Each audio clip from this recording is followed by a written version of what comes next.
इत्तेहादुल मुस्लिमीन की आवाज़ पर शहरियान नांदेड़ ने के गरीब मुसलमानों ने लब्बैक कहते हुए आज बाद नमाज जुमा में अपनी हाज़िरी देकर इस जलसे में हाजिर रहकर एहतजाज के अंदर अपने नामों का इंदराज करवाया और ये पैगाम दिया पूरे महाराष्ट्र और उत्तर प्रदेश को कि जब कभी भी जहाँ कहीं भी मुसलमानों पे जुल्म होगा, अक़लियतों पे जुल्म होगा, तो यकीनन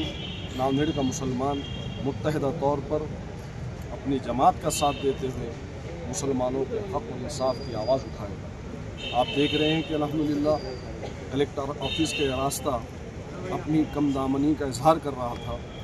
और पूरा रास्ता भर चुका था। गाड़ियों के आने जाने का जो सिलसिला था उसको रोक दिया गया। तो अल्हम्दुलिल्लाह मैं समझता हूँ कि नांदेड़ एक तारीख़ी शहर है और इस तारीख़ी शहर में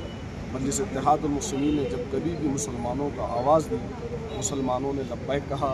और कलेक्टर ऑफिस का धरना अल्हम्दुलिल्लाह बहुत कामयाब धरना था, एहतजाज था और हमने इस एहतजाज के ज़रिए से हुकूमत उत्तर प्रदेश तक और हुकूमत राजस्थान तक के पैगाम पहुँचाया और बताया हमने कि जिस तरीके से इस मुल्क का लोअर कोर्ट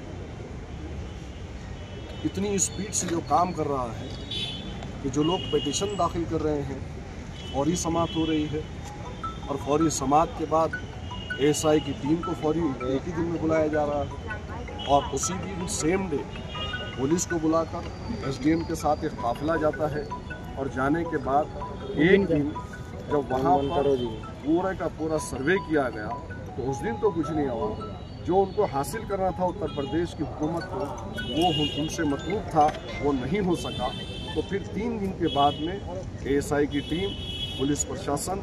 एसडीएम, ये तमाम लोग और उन लोगों के साथ में बीजेपी के गुंडे, आरएसएस के गुंडे वहाँ पर नारे लगाते हुए संभल के पीसफुल और शांतिपूर्ण माहौल को तहस नहस करते हैं, नारे लगाते हैं। गाड़ियों में आगजनी होती है, गाड़ियों को आग के ढेर में तब्दील किया जाता है और वहाँ पर दरो दीवार को मुसलमानों के घरों पर जिस तरीके से पुलिस ने अंधाधुंध फायरिंग की है, कई मुसलमान जख्मी हैं और उसके अलावा 5 बच्चे जो शहीद हुए हैं वो तमाम के तमाम हालात आपके सामने हैं। तो हम ये चाहते हैं कि इस मुल्क के अंदर जिस तरीके से मुसलमानों को एक ख़ास तबके को निशाना बनाकर हर जगह हरासा और परेशान किया जा रहा है, हुकूमत को चाहिए कि इन तमाम तर कार्रवाइयों को बंद करे। क्या हुकूमत जो कानून 1991 में जो बनाया गया था, प्लेसेस ऑफ वर्शिप एक्ट, वो इसलिए बनाया गया था कि 15 अगस्त 1947 में जो भी तारीख़ी मुकामात है, जो भी मजहबी मुकामात है, वो जूं का तू रहेंगे, उसके अंदर किसी किस्म की कोई छेड़छाड़ नहीं होगी और जो कोई उसके अंदर छेड़छाड़ करेगा, उसको तब्दील करने की कोशिश करेगा, तो उसी एक्ट में बताया गया कि 3 साल की सज़ा उसको दी जाएगी। लेकिन अजीब वाक़या है कि लोअर कोर्ट सुनवाई भी सेम डे करता है और लोअर कोर्ट उस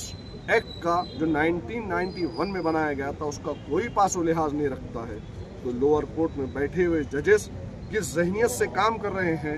ये आप भी जानते हैं, हम भी जानते हैं। और जिस तरीके से पुलिस ने उन बच्चों को शहीद किया, हम चाहते हैं कि हुकूमत उत्तर प्रदेश वहाँ पर बच्चों को 50-50 लाख रुपए हर्जाना एक्स ग्रेशिया के नाम पर दे और उनके घर वाले जो उन बच्चों पर डिपेंड थे उनके लिए भी सरकारी नौकरी का इंतज़ाम करें। यकीनन ये तो संभल का वाक़या है, लेकिन उसके साथ साथ 2 दिनों से 800 बरस पुरानी दरगाह जहाँ पर इस मुल्क के कई वज़ीर आज़म ने जाकर उस दरगाह पे मन्नतें मांगी, मुरादें मांगी, कई लोगों ने, इस मुल्क के प्राइम मिनिस्टर्स ने चादरें और गुल वहाँ पर फूल भेजे। आज उन्हें उस दरगाह के अंदर हिंद वली जो शहंशाह हिंद है हज़रत ख्वाजा मोइनुद्दीन चिश्ती रहमतुल्लाह अलैह, आज उनकी दरगाह में भी शिवलिंग नज़र आ रहा है। पता नहीं उनको शिवलिंग कहाँ नज़र आ रहा है, कैसा नज़र आ रहा है। तो ये तमाम चीज़ें हैं जो इस मुल्क और दस्तूर की धज्जियाँ उड़ा रहे हैं, तो इसको रोकने की ज़रूरत है। अगर वो लोग दूर से तमाशा बनकर देख रहे हैं कि ये सिर्फ मुसलमानों के साथ होगा, तो याद करो वो दिन जब तुम्हें सताया जाता था तो मुसलमान तुम्हारे लिए ठहरा था और तुम्हें उस वक्त में जिस तरीके का सलूक किया तुम्हारे जाता था उस तरीके का सलूक फिर से तुम्हारे साथ जाति के नाम पर, बरादरी के नाम पर किया जाएगा। और अगर तुम समझ रहे होंगे कि सिर्फ मुसलमानों के साथ हो रहा है, तो मुसलमान तो एक सब्र आजमा कौम है, जिद्दोजहद करने वाली कौम है। हम मिट जाएंगे, कट जाएंगे, झुकेंगे नहीं, लेकिन तुम्हारे साथ क्या कल होगा उसको देखो। यहाँ पर डॉक्टर बाबा साहेब अम्बेडकर के दस्तूर को ख़त्म किया जाएगा और इनकी सोच जो चल रही है इस मुल्क को हिंदू राष्ट्र बनाने की, उस पर अमल पैरा है। आज नंबर हमारा है तो कल तुम्हारा, और फिर तीसरा और चौथा ऐसे ही नंबर लगेंगे। इससे मैं उन तमाम पिछड़े तबकात से कल तक जो मजलूम थे उनसे कहना चाहता हूँ, दस्तूर बनने से पहले आप आइए, मुसलमानों का साथ दीजिए, खुलकर साथ दीजिए। मेरी दर्द मन्नाना आप तमाम से अपील है।